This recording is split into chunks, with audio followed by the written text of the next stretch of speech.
गावामध्ये सरपंच पद पडलं ते ओबीसी म्हणून आरक्षण आलं आणि आमचे साहेब होते ते त्यांच्या बरोबर होते. त्यांनी माझा माघारी फॉर्म भरला आणि सही कर म्हटले. अख्खं ऑफिस मी विस्कटले की मला राजकारणात यायचं नाही. जे कोरोना काळ होता, अख्खा आमच्या गावामध्ये माझं रेकॉर्ड असेल गावामध्ये ह्या तालुक्यात की एकही मयत नाही आहे गावात. कोरोना काळात कोरोना काळ संपला त्यावेळी मी खुर्चीवर बसायला गेले. खुर्चीवर बसल्या बसल्या आमचे नेते लोकांनी काही कारण नाही काय नाही, मी काही व्यवहारही केला नव्हता, माझ्याकडनं राजीनामाच मागितला. तुम्ही विचारलं नाही का माझ्याकडून असं का माझं काय चुकलं विचारलं नाही? हा मी तेच विचारलं की त्यांनी सांगा, माझ्या समोर यायला तयार नाहीत ना. गावासाठी एवढं चांगलं काम केलं, एवढं लोकांच्यासाठी काम केलं. मी स्वतः कोरोना काळात मला स्वतःचा विचार नाही केला आणि कुटुंबाचा विचार न करता, आणि तरी पण माझ्यानं राजीनामा घेतात म्हणजे मला अक्षरशः मी खरोखर मी 4 दिवस रडले. बरं, राजीनामा दिले दोन्ही, पुढे काय झालं मग?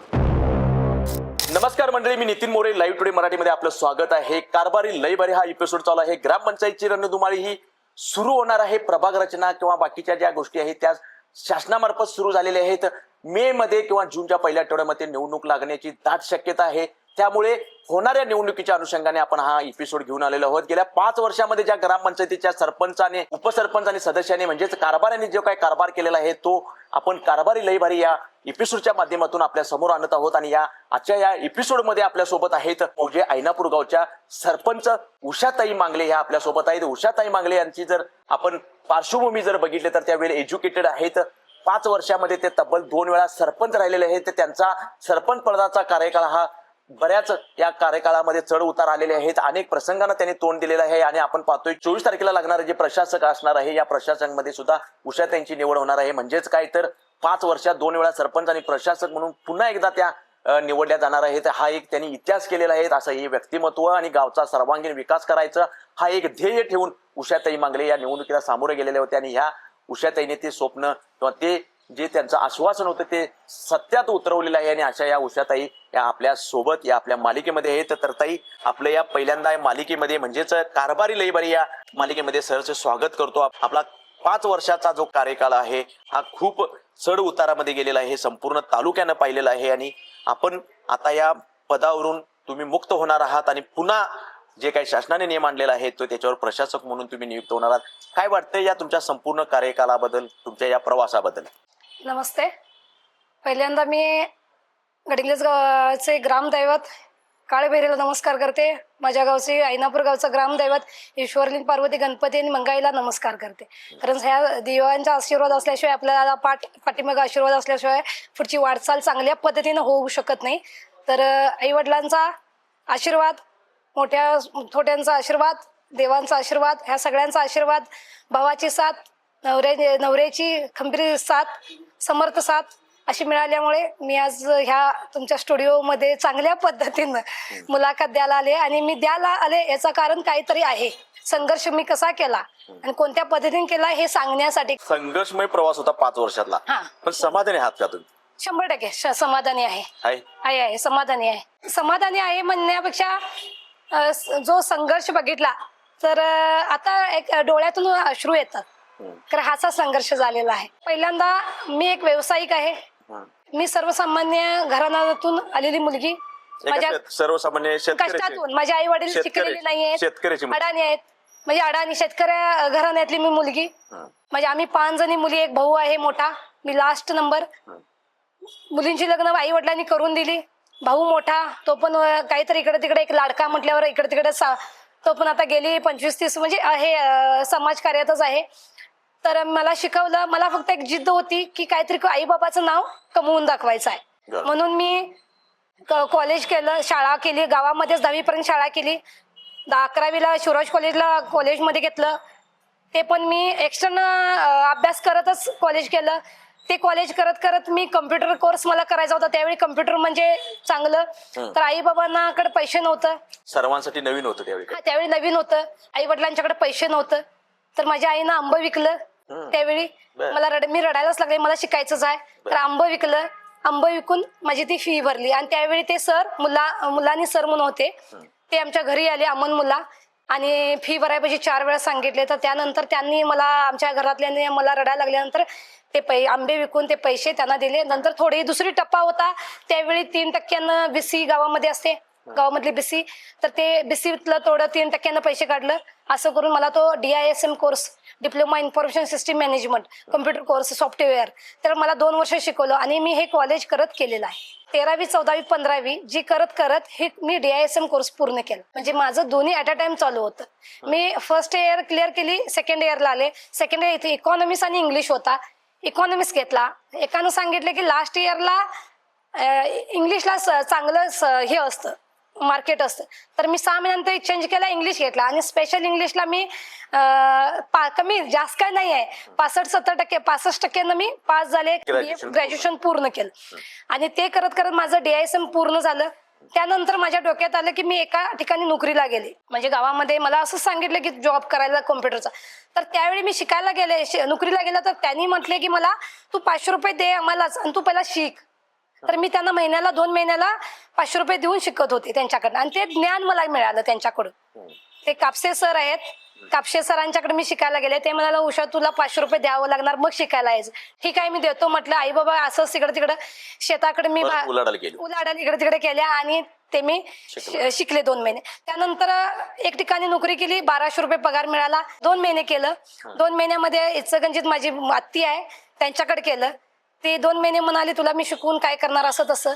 2 महिन्यात 1200 रुपये आले. एक महिन्याचा पगार मी आई वडिलांना कपडे घेतली, माझ्या आईला साडी, आजीला त्यांनी सगळं घेतलं. आणि 1 महिन्याचा पगार त्यांना दिला त्यांच्या घरांना, म्हणजे आमच्या आत्तींच्या घरी. त्यानंतर माझ्या डोक्यात आलं की बाबा नाही मला काहीतरी वेगळंच करायचं आहे. मी तिथून सोडून आले आणि मी जे कम्प्युटरच्या नादाला लागले त्यावेळी मी माझा स्वतःचा कम्प्युटरचा व्यवसाय चालू केला. आणि त्या व्यवसायातनं करत करत करत त्यावेळी पहिल्या दिवशी मला 10 रुपये मिळाले. त्यानंतर मी एकानं सांगितले की लायसन्ससाठी ट्राय करा.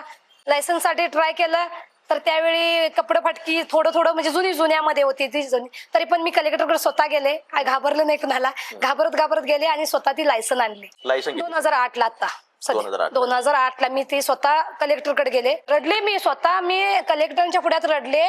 मी शेतकऱ्याची मुलगी आहे सर, मला हसू नका, माझे कपडे बघून हसू नका म्हटले मी. म्हणजे ही परिस्थिती वाईट जी होती ती त्यांच्या पुढ्यात मी मांडली की माझी परिस्थिती काय आहे ही मांडली. मांडल्यावर त्यांनी निलमा धायगोंडे त्या प्रांत अधिकारी होत्या, त्यांना त्यांनी सांगितलं की ह्या मुलगीला पहिला लायसन द्या. आणि त्यानंतर मला 2008 एंडला जवळजवळ 1 महिना लास्ट, त्यावेळी मला ती लायसन त्यांनी 1 महिन्याने दिली. आणि त्यावेळी पहिल्यांदा मी टायपिंग वगैरे करून केल्यानंतर लायसन दिल्यानंतर माझा आजचा म्हणजे व्यवसाय त्यांच्या आशीर्वादाने, कलेक्टर होते त्यांच्या आशीर्वादाने माझा व्यवसाय आज चांगला आहे. आज माझं हे आहे. त्यानंतर व्यवसाय करत करत आल्यानंतर गावातले नेते लोकांनी, मला राजकारणाचा जरा पण इंटरेस्ट नव्हता. माझा भाऊ आता गेले राजकारणात म्हणजे तो समाजसेवाच करतोय. आज सुद्धा तो काल रात्री 4 ला गावच्या कर्मचाऱ्याचं आईचा पाय हे झाला, तर त्या पायासाठी पाय दुखावला, 12% बसले त्याला. तर त्यावेळी रात्री 4 वाजता फोन केल्यावर तोच गेला, 100 कोटमध्ये ऍडमिट केला. म्हणजे समाजसेवा तो पण करतोय. त्याला मी सांगत होते की तू राजकारण मोठा आहे माझ्यापेक्षा, मी राजकारणात करू नको म्हणताना त्यातच राजकारण म्हणजे राजकारण. आणि मी नको म्हणायचं, मी करू, तू राजकारणात जाऊ नको, मला ते आवडत पण नाहीये, मला आवडतच नव्हतं राजकारण. म्हणजे मला राजकारण आवडायचंच नाही. आणि राजकारण कसं म्हणजे माझे पतिदेव त्यांनी आणि आमच्या गावातले लोक, आमचे भाऊ माझा, तर गावचे नेते लोकांनी, मी एज्युकेटेड BA झालेली आहे मुलगी आणि OBC महिला, जे गावामध्ये सरपंच पद पडलं ते OBC म्हणून आरक्षण आलं. आरक्षण आल्या कारणानं त्यांना नाव गावातलं कुणाचं सुचेना. आणि आमचे साहेब होते ते त्यांच्या बरोबर होते नेते लोकांच्या, आणि त्यांनी सुचवलं ते माझंच नाव. गिजवण्यातनं परत माझ्याकडे आले आणि माझा दाखला आहे काय विचारल्यावर मी आहे म्हटलं, मला काय माहित नव्हतं हे काय कुणबी दाखला. तर माझ्या आजोबांचा कुणबीपासून आहे म्हटलं, भावाचा माझा आहे दाखला, भावानंच माझ्या काढला. आणि आल्यानंतर म्हटलं आहे म्हटल्यावर त्यांनी माझा माघारी फॉर्म भरला आणि सही कर म्हटले. अख्खं ऑफिस मी इसकटले की मला राजकारणात यायचं नाही. तरी पण न ऐकता मला जबरदस्तीनं सरपंच म्हणजे सरपंचसाठी फॉर्म भरायला लावला. मला सदस्यासाठी सरपंच म्हणजे सदस्यासाठी, ग्रामपंचायतीला सरपंच नाही, डायरेक्ट सरपंचच म्हटले तू सरपंच पदासाठीच उभारायचं आहे. हे डायरेक्टच झालं माझं. आणि नाही म्हणताना जबरदस्तीने मी अख्खं ते ऑफिस माझं विस्कटलं तरी ऐकलं नाहीत आणि मला उभा केलं. मला इंटरेस्ट नव्हता, कारण फक्त इंटरेस्ट होता हा, आणि भावाला पण त्यात इंटरेस्ट होता आणि जबरदस्तीने केलं. आणि त्यांनी पण नेते लोकांनी साथ दिली आणि आम्ही चांगल्या मताने जनते गावच्या लोकांनी म्हणजे गावची ग्रामस्थांनी चांगल्या पद्धतीने साथ दिली आणि हायेस्ट भरभरून त्यांनी मतदान दिलं आणि मी निवडून आले. चांगल्या मतदानानं निवडून आल्यानंतर पहिल्यांदा मला मिळाला तो कोरोना काळ. कोरोना काळात काय झालं की अख्खं तुम्हाला माहित होतं की कोरोना काळ कसा होता, की माणूस बघून मरत होता. तर आम्ही असं केलं, त्यावेळी मला साथ मिळाली ती ग्रामपंचायतची सगळी होती. माझा भाऊ होता, आमचे साहेब होते, नेते मंडळी होतीच, सगळी सदस्य ग्रामपंचायत होतं. 9 महिने म्हणजे जे कोरोना काळ होता, अख्खा आमच्या गावामध्ये माझं रेकॉर्ड असेल गावामध्ये ह्या तालुक्यात की एकही मयत नाहीये गावात कोरोना काळात. ऐनापूरमध्ये कोरोनानं बर कसं असेल हे झालेले रुग्ण होते की खरं आम्ही काम केलं ना. तसं काय केलं, गावामध्ये शाळेमध्ये आम्ही कोविड सेंटर काढलं. कोविड सेंटर मध्ये आचार्य आमचाच टाकला. सगळं खाणं पिणं आम्ही सो खर्चानं, ग्रामपंचायत नाहीये, सो खर्चानं सगळं नेऊन टाकलं. आचार्य नेऊन टाकला. भाजीपाला, कडधान्य सगळं बिस्लरी, कांडी, दही, केळी पिळी सगळे आम्ही आणून ठेवलं. क्वारंटाईन जी लोक होते ते शाळेमध्ये भरती केली. बाहेरच्या पाणी आरोचं ठेवलं. गावातला एकही माणूस आत जायचं नाही. कोविड सेंटर चालू सुरक्षित केलं. त्या दरम्यान आम्हाला गावामध्ये लोकांना मी खाजगीमध्ये एकही रुपये घालू दिला नाही. एकही रुपये घालू दिला नाहीये लोकांना. सगळं प्रायव्हेट म्हणजे खाजगी प्रायव्हेट स्वतःमध्ये घातलं. आणि जे सरकारी मध्ये 100 कॉट मध्ये मला एक साथ मिळाली. जे लई मरतोच म्हणत होती त्यांना आम्ही उचलून स्वतः नेणार. एक तरी आमच्या चव्हाणची मॅडम होती, ती मेलोच म्हणाली, तिला अख्खं उचललं आम्ही आणि नेऊन ठेवलं. आज ती माझ्या पाया पडते. कोरोना झाला मग नाहीच, कुणालाच आम्हाला झाला नाहीये. त्यांना उचलून येते वगैरे नाहीच, काहीच नाही झालं. आम्ही सुरक्षितच होतो. आम्हाला कोण शिवत नव्हतं, तर आम्हाला काहीच झालं नाही. मला त्यावेळी नागेश चौगुलेची एक साथ मिळाली. त्यांनी आम्हाला अख्खं माझे जे क्वारंटाईन पेशंट होते तर त्यांनी तिथं पण त्यांच्याकडे ठेवून घेतलं. त्यांची मला नागेशदांची मला साथ भरपूर मिळाली. मला तुझ्याकडे किती आहेत त्यांच्या मेसेज येऊन त्यांना व्यायाम प्रकार शिकवला. माझा भाऊ पिंटू बांगले, आमचे पतिदेव, त्यानंतर आमचा उपसरपंच लहुकुमार दटेकर, धोंडीबा कांबळे सदस्य, प्रवीण पवार, ह्या सगळ्यांनी आम्ही एवढं चांगलं काम केलं की जेणेकरून गावामध्ये अख्खं झेरो म्हणजे कोरोनाच्या काळात एकही मयत नाहीये. तुम्ही कुठल्या पक्षातून होता मग त्यावेळी असं काही नाही. नेत्यांनी सांगितलं म्हणून. कुठल्या पक्षाचे होते नेते? काँग्रेस पक्ष. आता तुम्ही राष्ट्रवादीचं काम करता. आता मग त्यानंतर काय झालं सांगते की मी तुम्हाला. माझे संघर्षाचा म्हणजे त्यानंतर 9 महिने चांगले काम केलं. त्यावेळी मी खुर्चीवर सरपंच पदाच्या बसलेच नव्हते. म्हणजे बसलेच नाही. त्यावेळी कोरोना काळ निघाला. नुसतं बसले म्हणजे नुसतं बसायचं 2 मिनिटासाठी. आणि कोरोनामध्ये आला उचलून नेला आहेच. आणि त्यावेळी मला वाटते 5-10 लाख मी स्वतः खर्च केला, स्वतः त्या दरम्यान. म्हणजे तो क्वारंटाईनमुळे. खरं मला अभिमान आहे, पैसे जाऊ देत, खरं माझ्या गावचं एकही मयत झालं नाही माझ्या काळात. आणि मी त्यांची सुरक्षितता केली. सेवा करण्याचा एक मोबदला मिळाला. आज मी कुठेतरी गेलो की ती माझ्याच पाया पडतात. मी म्हणते मी लहान आहे, तुम्ही पडू नका, तरी मला नाही, तू म्हणजे एक देवी सारखी आहेस म्हणतात. तर मला तसं म्हणायचं नाही. मी देवाला पाया म्हणून पडा म्हणून सांगते. माझ्या पुढे मला जेवढं तुमची सेवा करण्याचा मला देवानं एक योग दिला, ते मला महत्वाचं आहे. त्यानंतर 9 महिने झालं, कोरोना काळ संपला. त्यावेळी मी खुर्चीवर बसाय गेले. खुर्चीवर बसल्या आमचे नेते लोकांनी काही कारण नाही, काय नाही, मी काही व्यवहारही केला नव्हता. माझ्याकडनं राजीनामाच मागितला. 9 महिन्यात राजीनामा मागितला. फक्त 9 महिन्यामध्ये? फक्त ना. का बरं? त्याला काहीच कारणच नाही. तर कारणच नाही का ना मी ग्रामपंचायतीच्या कुणाला बोललो वाईट नाही, गावातल्या कुणाला बोललो नाही. कारण मी आरोग्य केंद्राशी धरून ग्रामपंचायत सदस्यांना, गावातल्या प्रतिष्ठित व्यक्तींना, सगळ्यांना धरूनच मी काम केलं कोरोना काळात चांगल्या पद्धतीने. मी असं काय नाही की तुम्ही हे आहे त्यांना धरलं नाही. सगळ्यांना धरूनच मी काम चांगल्या पद्धतीने केलेलं आहे. मलाच काय कळाय नाही, त्यांना कुणी कानात काय घातलं काय समजाय नाही. आणि मला त्यांनी डायरेक्टच नाही बोले, दुसरीकडनं दिला की मला सरपंच आणि सदस्य दोन्ही पदाचा राजीनामा पाहिजे. मग सदस्य पदाचा पण? दोन्ही सदस्य पदाचा पण राजीनामा घेतला. सरपंच त्यांनी लोक म्हणत होते गावचे की सदस्य तरी राहू देत. त्यांनी नाही, सरपंच सदस्य दोन्हीचा देत असेल तरच घ्या, नाहीतर अविश्वास टाकणार.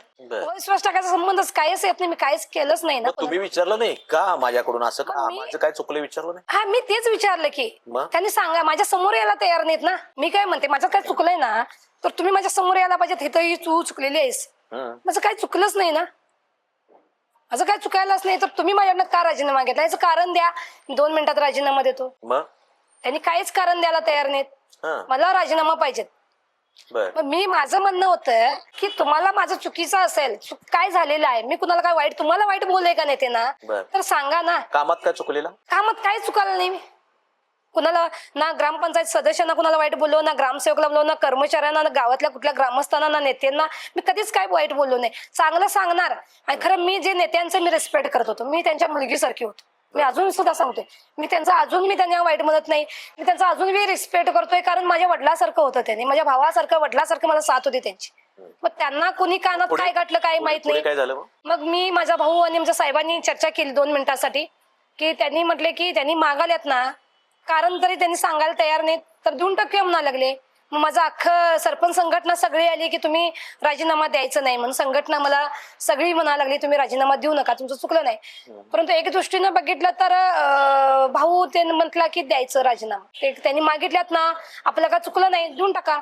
मग अख्खं त्यांनी म्हटलं, भावानं त्यांनी चर्चा केली, 2 मिनिटात लिहिला आणि राजीनामा देऊन टाकला. मग किती महिने झालेले तुम्ही निवडून येऊन सरपंच पदावर विराजमान झाल्यानंतर किती दिवसांनी ते राजीनामा दिला? 9 महिन्यानंच. कोरोना संपलाच होय. 9 महिन्यापूर्वी 10व्या महिन्यात लगेच 9 महिने माझा कोरोना काम संपला, 10व्या महिन्यात राजीनामा दिला. आणि मग सदस्यपदाचा? दोन्हीचा पण आहे ॲट अ टाइम. दोन्ही एकदम दिला? एकदम दिला. मी वाईट लई वाटलं. काय परिस्थिती होती मग तुम्हाला त्यावेळी? एकतर तुम्हाला राजकारणात उतरायचं नव्हतं, विरोध होता, आणि पुन्हा 9 महिन्यात परत असं संकट येते. एवढं म्हणजे आता ते वाईट दिवस वाटतात की मी खरोखर 4 दिवस मी रडले त्या गोष्टीला. कारण गावासाठी एवढं चांगलं काम केलं, एवढं लोकांच्यासाठी काम केलं. मी स्वतः कोरोना काळात मला स्वतःचा विचार नाही केला आणि कुटुंबाचा विचार न करता मी गावासाठी एवढं चांगलं, कारण मला पद मिळालं आणि पदाचा चांगला उपयोग करून घ्यायचा मला माहित आहे. कारण आपल्याला पद देतात फक्त का देतात, तर गावच्या म्हणजे जे पदाचं काय काम आहे, चांगल्या पद्धतीने गावची सेवा करायचं असते, गावच्या लोकांचं काम करायचं असतं, ते माया करण्यासाठी तिथं बसले आणि मी ते चांगल्या पद्धतीनं केलेलं आहे. आणि तरी पण माझ्यानं राजीनामा घेतात म्हणजे मला अक्षरशः मी खरोखर मी 4 दिवस रडले त्या गोष्टीला. घरचे काय म्हणायचे, आई वडील काय म्हणायचे त्यावेळी? आई माझी मयत झालेली आहे, वारलेली आहे. त्यावेळी होत्या ना? नव्हते त्यावेळी. म्हणजे मी सरपंच व्हायच्या आधीच ती मयत झाली. लेकीला सरपंच झालेलं बघायला आई नाही, तिची इच्छा होती. मी तिला सांगत होतो दवाखान्यात होती, मी किंवा अण्णा उभारणार आहे असं म्हणत होतं आईला. ठीक आहे, बरं झालं, चांगलं होणार म्हणाला, एवढंच म्हटली मला, चांगलं होणार तुमचं एवढंच म्हटली. आणि ती मेल्यानंतर मग मी निवडणुका लगेच मला अख्खा 1 महिनाभरातच म्हणजे निवडणुकीचं सुरू झालं. आईच्या स्मरणात काहीतरी बांधले ना तुम्ही गाव? पण शेड बांधलेला आहे, बस थांबा आणि वाचनालय चालू आहे. लोक पेपर वाचतात, लोक तिथं उभारतात, बस थांबते, आईचा फोटो आणि बस थांबा आणि वाचनालय, पेपर रोजचा पडलेला असतोय. छान म्हणजे 2 लाखाचं मी छान असं हे केलं, शेड केलेलं आहे आईच्या नावानं, स्मरणात, खर्चानं, स्वतःच्या खर्चानं केलेलं आहे. कोरोना काळात पण खर्चानं केलेलं आहे. बरं, राजीनामा दिले दोन्ही, पुढे काय झालं मग?